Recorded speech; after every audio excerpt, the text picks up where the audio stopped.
안녕하세요. 남아아카데미입니다. 이번 시간에는 2021년 시행 고3 9월 모평 국어 합법과 작문 지문 함께 보도록 하겠습니다. 먼저 가에는 신설주민복지센터와 관련된 안내문이 제시되어 있습니다. 여기 보시면 공간 활용을 위한 의견 수렴을 실시한다는 것을 안내하고 있는데요. 우리 시에서는 새로 건립되는 주민복지센터의 공간 활용 방안에 대해서 Y동과 Z동 주민들을 대상으로 의견 수렴을 실시한다라고 이와 같이 정보를 전달하고 있었습니다. 이번 의견 수렴은 사전에 선정된 몇 가지 방안에 대한 주민들의 선호도 파악을 목적으로 하며 라고 이야기를 하고 있는데요. 여기 의견 수렴의 목적을 밝히고 있네요. 의견 수렴 기간은 8월 9일부터 16일 사이이며 참여 방법은 시청 누리집 시민 게시판에 접속해서 참여할 수 있다라고 이야기를 하고 있습니다. 자, 그 다음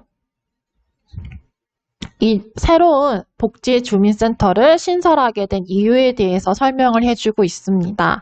지금까지 Y동과 Z동은 인근 3개의 동과 주민복지센터를 함께 이용을 해왔는데요.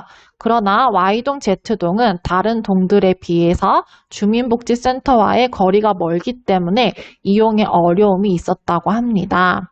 또한 해당 두 동의 인구 증가로 인해서 이 이용량을 감당하기 힘든 실정이었다고 합니다.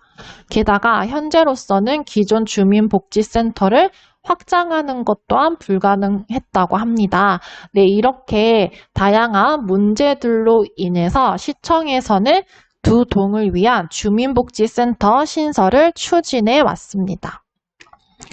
그런데 이렇게 건립을 추진하는 과정에서 시청에서 Y동의 부지 한 곳과 Z동의 부지 한 곳을 후보지로 뽑자 둘 중 어느 곳이 건립 부지로 더 적절한지에 대해서 주민들 간의 의견 차이가 발생했다고 합니다. 이에 따라서 시에서는 양측의 주민 대표와 함께 첫 협상 자리를 가졌다고 하네요. 이 협상의 결과를 제시하고 있는데 보면 부지의 면적, 인구 규모를 고려하여서 Z동의 부지에 새 주민복지센터를 건립하기로 결정했다고 합니다. 대신 양보를 한 Y동 주민들을 위해서는 새 주민복지센터로 연결되는 버스 노선을 함께 신설하기로 했다고 합니다. 네, 이 협상의 결과 또한 잘 기억해 주시기 바랍니다. 그리고 시는 3층 규모의 해당 센터를 1층에는 노인복지 공간을, 2층에는 육아 지원 공간을 구성할 예정이라고 하는데요.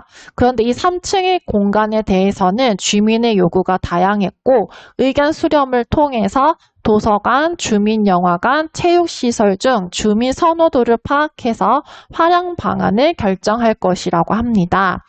두 동의 의견 수렴 결과가 불일치할 경우에는 이달 30일에 후속 협상을 진행하여서 3층 공간 활용 방안을 결정할 계획이며 의견 수렴 결과는 두 동 대표에게 전달된다라고 이와 같이 주민 협상을 통한 구체적인 내용을 안내하고 있었습니다. 이렇게 안내문을 공지하고 의견 수렴 결과가 난 후에 여기서 보시면 시청 담당자와 Y동 대표, Z동 대표가 2차 협상을 진행하고 있는 것을 확인할 수가 있었습니다.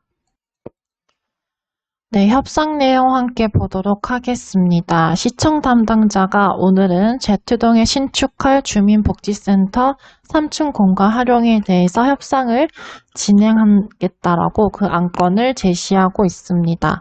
그러면 Y동 대표의 입장을 보도록 하겠습니다. 우리 동은 학령 인구의 비율이 높지만 아이들이 책을 읽고 공부할 수 있는 공간이 부족합니다. 그래서 도서관 건립을 지속적으로 건의해왔다고 하는데요.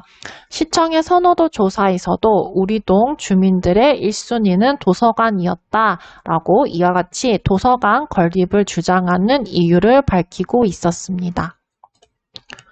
Z동에 복지센터가 지어지는 만큼 3층 공간에 대해서는 우리 동의 의견을 따라주기를 바란다 라고 이와 같이 의견을 제시하고 있네요.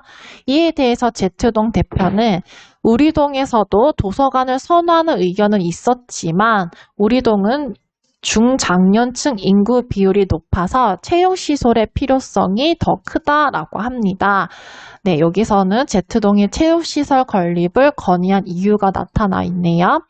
선호도 조사에서도 체육시설을 가장 선호하는 것으로 나타나 있다고 이야기를 하고 있습니다. 이에 대해서 Y동 대표가 저희도 Z동의 상황을 알고 있습니다.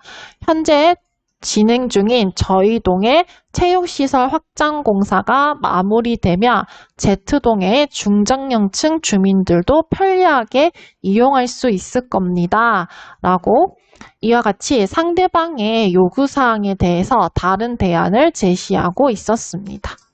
그러니 주민복지센터에 도서관을 만들면 두 동에 필요한 시설을 다 갖추게 되어 모두에게 이득이 되지 않을까요? 라고 상대방을 설득하고 있었습니다.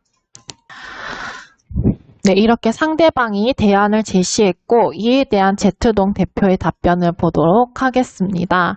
물론 두 시설을 다 이용할 수 있으면 좋습니다. 하지만 Y동의 체육시설과 우리 동 사이의 거리가 멀고 교통편도 불편합니다. 라고 문제점을 제시하고 있습니다. 또한 주민복지센터로 연결되는 신설버스 노선이 체육시설에도 연결되도록 조정하는 추가 조치도 있어야 한다라고 만약 상대방 대안을 수용할 경우에 필요한 조건에 대해서도 이와 같이 제시하고 있었습니다.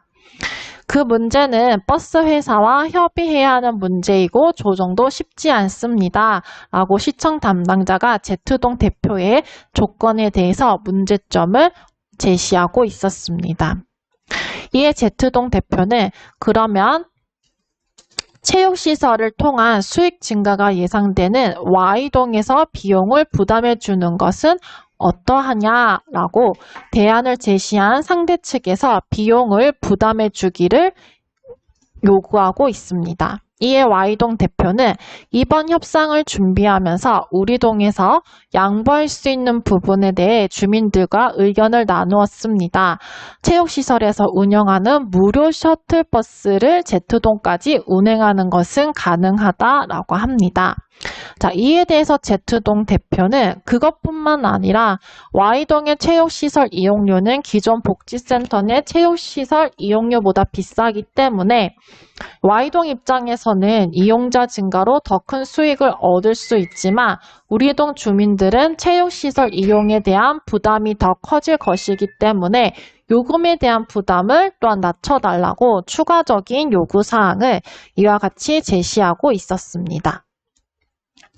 자, 이러한 추가 요구 사항에 대해서 Y동 대표는 그렇다면 도서관을 설치하는 것에 동의해 주신다면 Z동 주민에게 우리 동 주민과 동일한 수준의 요금 할인을 적용하겠다라고 이와 같이 협상을 타결하고 있는 것을 확인할 수가 있었습니다. 네, 그러면 1번 문제 함께 풀어보도록 하겠습니다. 가를 쓰기 위해 세운 글쓰기 계획 중 글에 반영되지 않은 것인데요. 네, 안내문에 대한 문제이네요. 1번 신설주민복지센터의 공간 활용 방안에 대해 의견 수렴의 방법과 기간 등을 제시해야겠고, 네, 1문단에서 제시하고 있는 것을 확인할 수가 있었습니다. Y동과 Z동 주민들이 인근 세개동과 주민복지센터를 함께 이용하며 겪었던 어려움을 제시해야겠군. 네, 이 이유를 제시하면서 왜 주민복지센터를 새로 건축하게 되었는지 밝히고 있었습니다. 신설 주민복지센터 부지 선정을 위한 첫 협상에서 이루어진 결과에 대해 상세하게 제시해야겠군. 네, 이것 또한 그 협상의 결과를 제시하고 있었죠. 4번 신설주민복지센터의 1층과 2층 공간을 어떻게 구성할 예정인지 제시해야겠군. 네, 이것 또한 여기 보시면 1층에는 노인복지공간, 2층에는 육아지원 공간을 건축한다고 되어 있습니다. 5번 신설주민복지센터의 2차 협상에 참여하는 방법과 협상 신청 자격에 대해 밝혀야겠고, 네, 이에 대해서는 여기서 구체적으로 언급하고 있지 않았기 때문에 정답은 5번이 되겠습니다. 네, 이 외에도 다양한 변형 문제가 있으니 꼭 함께 풀어보시기 바랍니다. 이 모든 자료는 나무 아카데미 홈페이지에서 이용하실 수 있습니다.